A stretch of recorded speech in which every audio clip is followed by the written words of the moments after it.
Facebookலேருந்து உங்களுக்கு நோட்டிஃபிகேஷன் வரப்ப அந்த நோட்டிஃபிகேஷன் சவுண்டை மட்டும் எப்படி வந்து கட் பண்ணுறது அப்படிங்கிறத வந்து பார்க்க போகிறோம். இந்த மாதிரி கட் பண்ணிட்டீங்க அப்படின்னா உங்களுக்கு நோட்டிஃபிகேஷன் எல்லாமே வந்து ப்ராப்பராக வந்து வரும். ஆனால் அந்த சவுண்டு மட்டும் பார்த்தீங்கன்னா வந்து கேட்காது. ஸோ இது எப்படி பண்ணுறது அப்படிங்கிறத பார்க்கலாம். பார்க்கறதுக்கு முன்பாக சேனலை சப்ஸ்கிரைப் பண்ணிக்கோங்க. வீடியோக்குள்ளே போகலாம். மொபைலில் இருக்கக்கூடிய செட்டிங் ஆப்பை வந்து ஓப்பன் பண்ணிடுங்க. ஓப்பன் பண்ணிவிட்டு அதில் ஆப்ஸ் அப்படின்ற ஆப்ஷன் இருக்கும். அந்த ஆப்ஷனை வந்து கிளிக் பண்ணிடுங்க. அப்படி அந்த ஆப்ஷன் உங்களுக்கு வந்து இல்லை அப்படின்னா சர்ச் பண்ணிங்க அப்படின்னா உங்களுக்கு ஆப்ஸ் அப்படின்ற ஆப்ஷன் வரும். அதை கிளிக் பண்ணி ஓப்பன் பண்ணிடுங்க. அதில் பார்த்தீங்கன்னா மேனேஜ் ஆப்ஸ் கொடுத்துருப்பாங்க.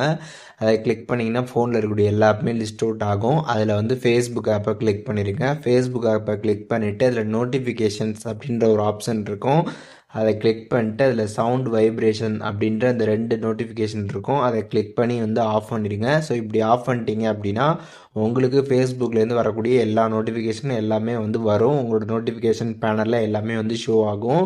ஆனால் அதோட சவுண்டு மட்டும் பார்த்தீங்கன்னா உங்களுக்கு வந்து கட் ஆகிடும். ஸோ இப்போது எப்படி வந்துட்டு சவுண்டை மட்டும் நம்ம நோட்டிஃபிகேஷன்லேருந்து எப்படி கட் பண்ணுறது அப்படிங்கிற டீட்டெயில்ஸ் வந்து தெரிஞ்சிருப்பீங்க.